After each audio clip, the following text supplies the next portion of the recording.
Hey there, and welcome to Florida's Fourth Estate. Turns out it is the name of the show that everyone in my family currently hates.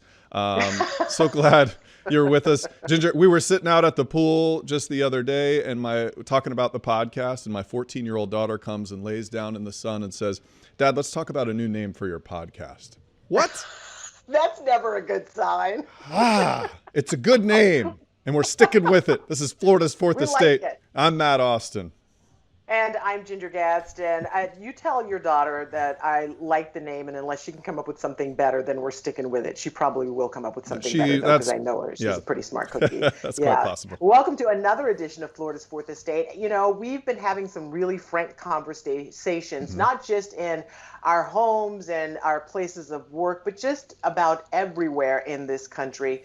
And we're talking, of course, about race. And ever since the death of George Floyd, which is 2 weeks ago now, a little more than 2 weeks ago, it has sparked a conversation about race in America and what it means to be a Black person, a brown person, a person of color in this country. And I really love that we have started to talk about this. So we've been trying to get people to engage in the conversation.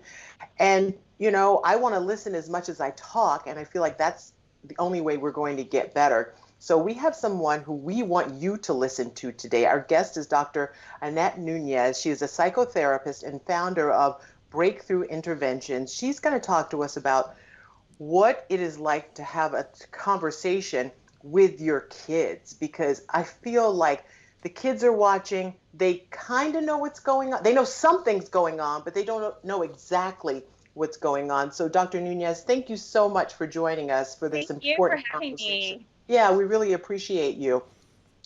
Just to right off the bat, just tell us a little bit about what is happening when we talk about race in America right now, and when we have to address it with our kids. And by kids, I mean, you know, some of them are teenagers, some of them are tweens. So it's a tough conversation. You know, I always recommend to parents to start off in the beginning asking their child, what do they know about racism? Because kids surprise us, and they know sometimes a lot more than what we give them credit for. So to start opening that conversation by saying, what does racism mean? What does it mean to you? What images have you seen? How do you feel about them? How does that make you feel? And just opening up by asking questions about race, just to get a feel and gauge of what your child knows already. Okay, so which comes first? The race or the racism? Because I feel like your child can't wake up in the morning, it's good morning, racism. And, you know, you have to talk to them about why, like, people are different. Why are we different? And it's okay. You know, one of my least favorite sayings is when people will say, oh, I don't see color. I'm like, well, then you're dismissing me. I'm a person of color. I want you to see that I'm a Black person. Yeah. So what do you know, at an early age, children know the difference of opposites. So they know black, white, same, different, right, wrong. So you can start having those conversations of different colors, different races, by teaching young children just the concept of opposites. And also, you know, we have this connotation about differences, that difference equals negative. To be different, you're excluded. You're not perfect.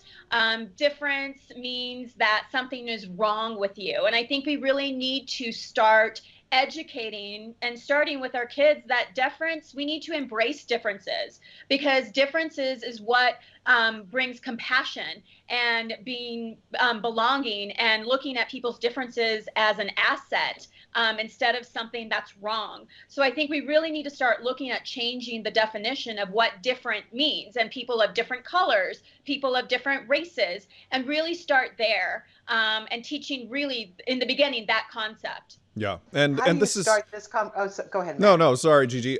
Now, one thing I do want to say is we are streaming live on Facebook and Twitter and YouTube. If you have a question for Dr. Nunez, feel free. I'm watching them right now, and we'll have her answer your question. I do want to say that it feels like there's a lot of pressure packed in these conversations. I remember when my oldest daughter came home and she learned for the first time about Hitler, and she comes home. I was hearing about this guy Hitler today, and you all of a sudden have to explain to your kids. Oh, my oldest daughter's walking by right now.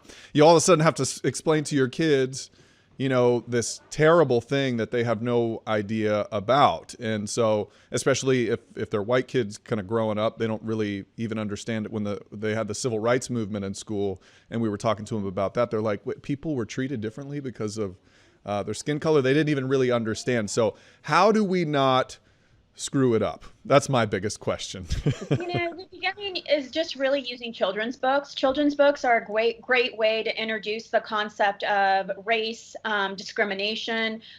Children's stories have a plot and they have a problem, and within that problem, they have a solution. So it's a great way to start talking to your children about, how people treat people of color, Black people, brown people, people of color, and then looking and reading about the solution to the conflict, and then having an open dialogue about, do they see racism at school? Before they were uncomfortable conversations, and now we really should be asking, how many Black kids do you have in your class? How many Mexicans? How many Asians? So white children are aware that they are in a diverse population, and then to also teach them to speak up. So when they are seeing that those children may be treated differently, that they come to you, come to a teacher and say that something's not right, because we need to start giving children a voice, whether they're white, Black, brown, and to really start speaking up of injustices that are occurring, because they do happen. I spent 10 years observing kids play,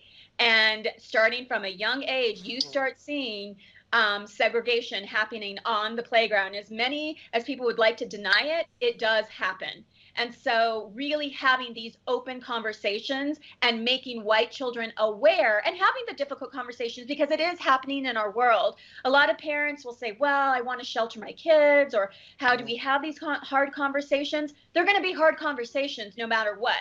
There's no way to make it happy, happy, joy, joy. This is a part of our history. This is part of what's going on now. So really educating our children and having open and honest conversations is the best way, is the best approach I can recommend. So that brings me to the question I have now. How young is too young? Because we're talking about playgrounds. And do we, do parents address it before the kids bring it up? Or do you wait for the kids to come to you and say something? I highly recommend that parents start bringing it up. And you can start teaching children about different colors and races, and Black children, Mexican children, Asian children, all colors, through toys, to start diversifying their toys at an early age, letting them have, Black superheroes, Black dolls, and really reading to them books that have characters of color. That's the way you open up their world. So you can start at a very, very young age. Mm-hmm. And children are inquisitive. So children will ask, why is their skin color different than mine? They will start asking those questions. And through that, they're going to guide you. It's almost like kids teach adults about race and racism and diversity. And through their knowledge and what they know, they can guide you. And then you can get the tools needed to then help explain things a little further. Okay, and so a lot of kids, a lot of parents don't allow their kids to watch the news, and I completely understand, especially in light of what's happening now, because it is difficult. But when you turn on the TV and you're seeing the protests happening, and, you can't help but know, okay, something is different. This is not what I'm used to seeing on my news every night. And, aside from, we had some bad actors and some rioting to begin with, but now for the most part, you're seeing peaceful protests, right? People are marching through the streets. And the thing that my eye is drawn to as a Black woman, I see that parents have their kids out there.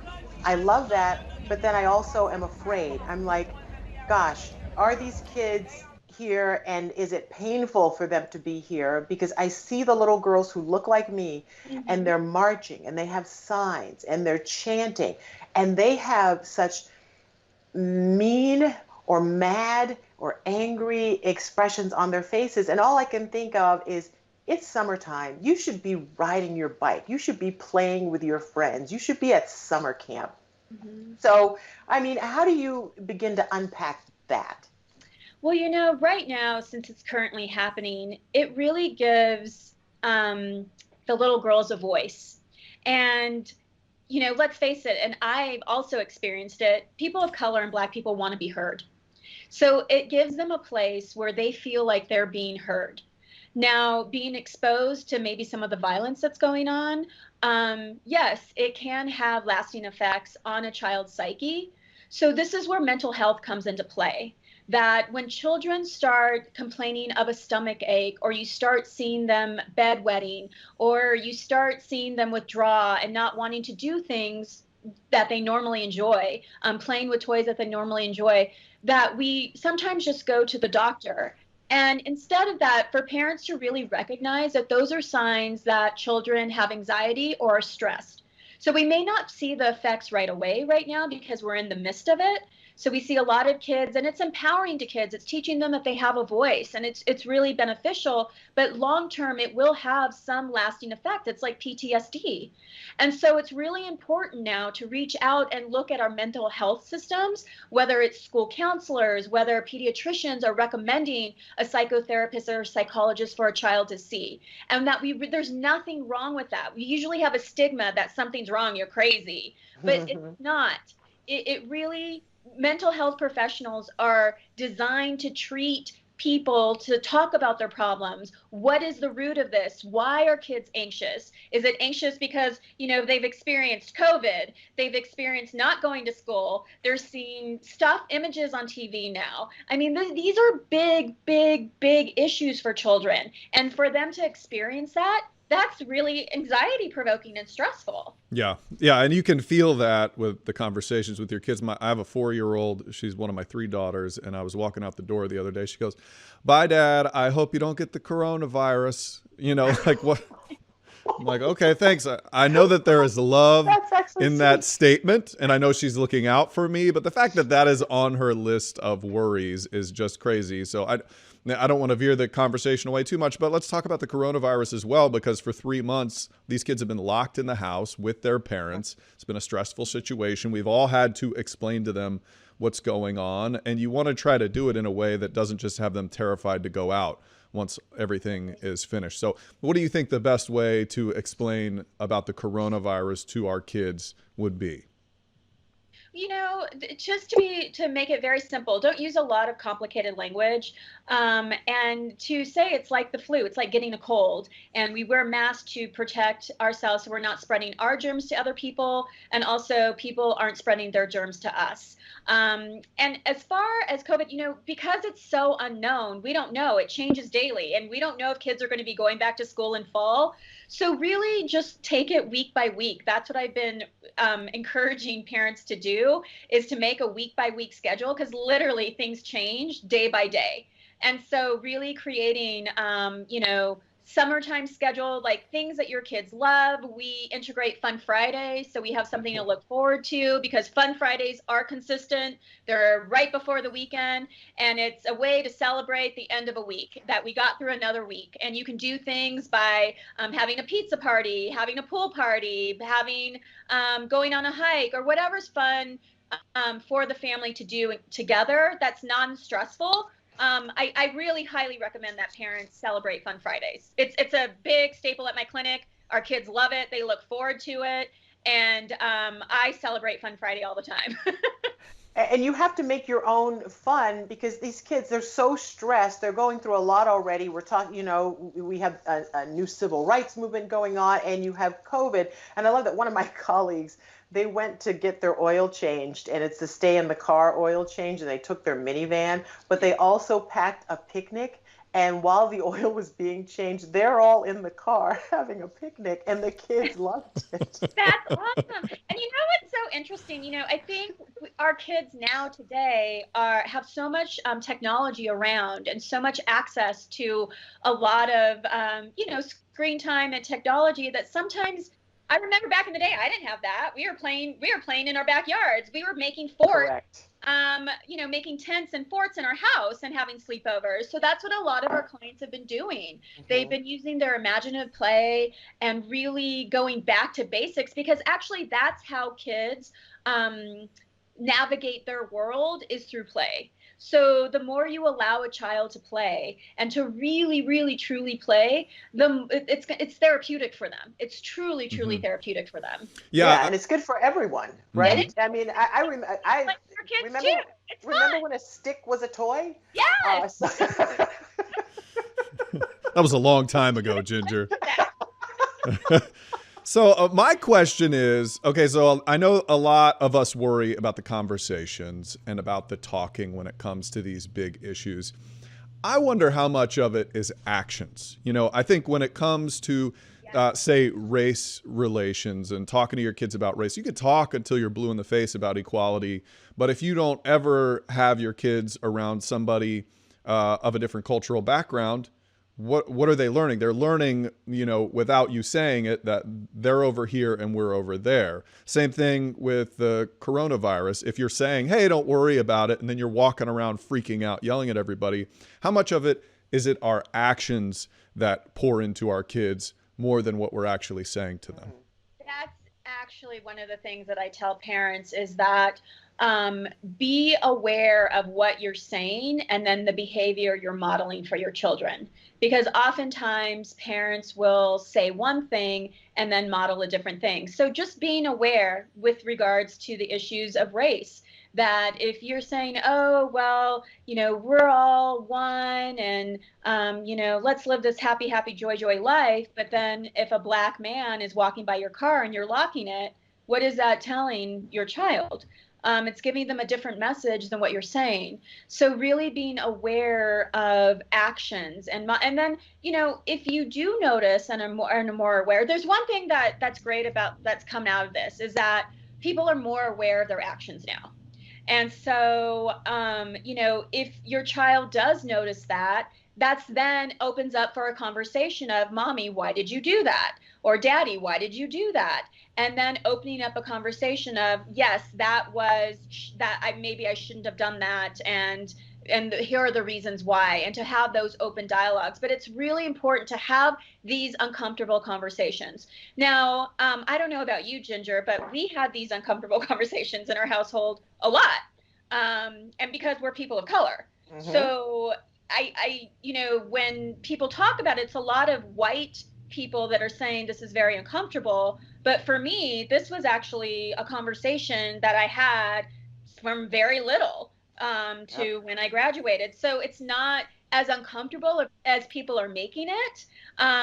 It's just something new. And it may be it's new to them. It's new to them, not new to us. And exactly. You know, we've always had the talk in our house, and my parents. You know, you know that you're a person of color growing up, and now when you say it to when you want to have conversations with your friends who don't look like you, sometimes it makes them feel uncomfortable, and that's not what we're trying to do. It's like, I want to hear you, and I want you to be able to say anything to me, because that's the only way we're going to get through this, is if you listen to me and I listen to you, and you can ask questions. It's okay to ask questions, because some people are embarrassed. You get to a certain age and you think, I should know this, but is it okay to say this to someone? And then sometimes the answer is absolutely not, you know, Right. but you have to know that. You have to know that. And you have to educate yourself, you Yeah. know. Yeah. And you know, it's very interesting because I've grown up really fighting and for my voice to be heard. And oftentimes I'm sitting in meetings with white men, and when I challenge them or contradict them or they try to shame me, I've always advocated for myself. And in meetings, I will say, is it because I'm a woman, or is it because I'm Mexican, or is it because I'm both? And the room goes silent. I would Nobody imagine wants to so. answer that. Yeah. I'm surprised people aren't running out of the room. So, you know, it's interesting now, fast forwarding it, because I've always voiced my being a woman or Mexican, because, you know, I'm in a very white dominated, I mean, in school as well, you know, with professors that would challenge. If I would challenge a professor, they tried to, and I always had in the back of my mind, is it because I'm a person of color? And to live a life like that, it is, I mean, it's my norm, you know? Yeah. And you so, don't want that to be stifling in your growth or how you are out in the world navigating it. And when you do find your voice and it is powerful and you're able to use it, I feel like the world is a better place. And I hate, and it almost feels we're not white shaming. No, not at all. But I feel like a lot of white people think that we're attacking them or we're beating them up. And I'm the first person to embrace everyone. Mm-hmm. I can confirm that. And I am too. I'm the first person to. I work heavily with an autism population that has no voice, and I advocate for them relentlessly. And so I really try to advocate for all lives that don't have a voice, to give them a voice and to help them navigate and to see, to embrace differences. That's my big thing, because that's how you build compassion, is when you look at, we're different color or we're different gender, and to embrace it and see what you have to offer each other, because that's how we build compassion within our children, within ourselves. What are our communities? And the other thing too, Dr. Nunez, I wanted to bring up is that, I put something on Facebook earlier this week. I have a goddaughter, and I said, I just want to make the world a better place for her. Show me who you want to make the world a better place for. And what I found is that I received several posts from people.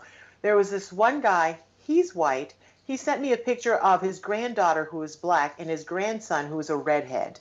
Mm-hmm. So there are so many blended families, but if you just meet this guy out in the world on his own, you have no idea he has a black granddaughter and a redheaded, grandson. So I feel like those conversations have to be had too, because sometimes you think you're in, I don't know, complicit company, and you start saying things and it's like, whoa, mm-hmm. wrong crowd. Wrong crowd, yeah. I mean, and to be open of that, because we don't know people's situations at home. We don't know their families and their dynamics. And it is sometimes people are too quick to judge. Just don't judge a book by its cover. It's a typical This thing, is true. But yeah. We're often guilty of it. I mean, I'm guilty of it. Mm-hmm. As much as inclusive and open I am, sometimes when I'm, what it is, it's when I'm not in a Zen place, when I'm more easy to react, when I'm stressed. So right now, a lot of people are stressed, so they're going to be easy to react, and they're going to become more defensive, if you will. A lot of shoulders are up here right now, as opposed to down. And that's when people are more reactive, mm-hmm. and that's when you see judging books by their cover, and so it's really important to get in a healthy Zen meditative place. For everybody, so you're non-reactive, especially in a time where all this stuff is going on. Ginger once misjudged this book by its cover. She didn't realize when I went to Ancestry.com, I am 0.4% African in my heritage. So something to keep in mind. Something very small to keep in mind. But I will say this, and and Matt, I hope you don't mind me sharing. But I feel like sometimes in our communities, we don't, if you're a white person, you hesitate to say things. And Matt, I clearly remember this one time you shared a picture with me of Sawyer, that's his youngest, mm-hmm. holding this doll. And you said, this is her favorite doll. Do you know what I'm talking about? Yeah, she's probably in here. I'm in the playroom right now. So yes, I know which doll you're talking about. Are you okay with me saying? Yeah, of course. And you were like, I love that this is her favorite doll, and it was a brown doll. Mm-hmm. And you're like, but you know what? I don't even want to post this because I don't want people to think it's a setup or to have any ugly comments made about my child. That broke my heart. That broke my heart. And it's like, when are we going to change that? Who cares what color the doll is? She just loved the doll because it was her dolly. Yeah. But we're so used to seeing when things are posted on social media, it gets twisted. So, I mean, we went to the store. We were like, which is your favorite? She chooses the little darker skinned doll. She loved this doll, and it's the one she played with, forever. But you feel like if you do post something like that, somebody's going to say, you're just trying to prove a point or make a statement, when literally it was just her natural reaction. Her favorite. And that's the beauty and the innocence of kids, where they can teach us so much, and for people then to assume and make assumptions that's where I think more dialogue needs to happen. Like, where is that coming from for them? Because that obviously it's a lifelong, or it evokes emotions for them, but people really need to start looking back as, why are they getting so upset if he would post that picture? Like, Yeah. really, what's upsetting about it? There's something within you that is being triggered, and what is that that's being triggered? That, Ding, ding. start asking more questions of, why is that triggering within yourself? You Yeah. know? Yeah. Good Yeah. point. You know, and one other thing I do want to bring up, and I think he said it this week, is James Corden, who hosts the Late Show on CBS. And, you know, he is a lovable guy, very affable. And he said something that was so profound this week. It just stopped me in my tracks. He said that he thought not being a racist was him doing his part for where we are right now.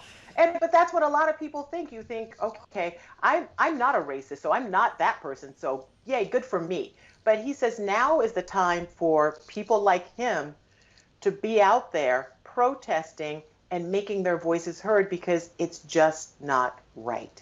Right. It's not right. And it's interesting that you say that, because I have a client who is white, and she went and protested 2 nights ago. And her sign said, "White silence is violence." And she said, "I did not know that racism existed this much." She said people were flipping her off, cussing her out, throwing things at her. And she was so, it made her aware of where we live and that it does exist. And she was so, it was an eye-opening moment for her. And now, you know, she definitely wants to do some more protesting and being a voice for people of color. And it's really beautiful that to recognize that, you know. Yeah. Well, I think that is a perfect way to tie a bow on this. Dr. Nunez, thank you so much for joining us for Florida's Fourth Estate. Thank you, everybody. Brittany Edwards saying she loves us guys. We also have John Tilson saying it's not the color of your skin, it's the purity of your soul that matters. Amen. Amen, John. So great conversation. We appreciate you, Dr. Nunez. Ginger Gadsden, thank you for being my friend. I appreciate it. You're welcome. Thank you. I'm You're Matt welcome, Austin. friend. Hopefully you have a fantastic day. This is another edition of Florida's Fourth Estate.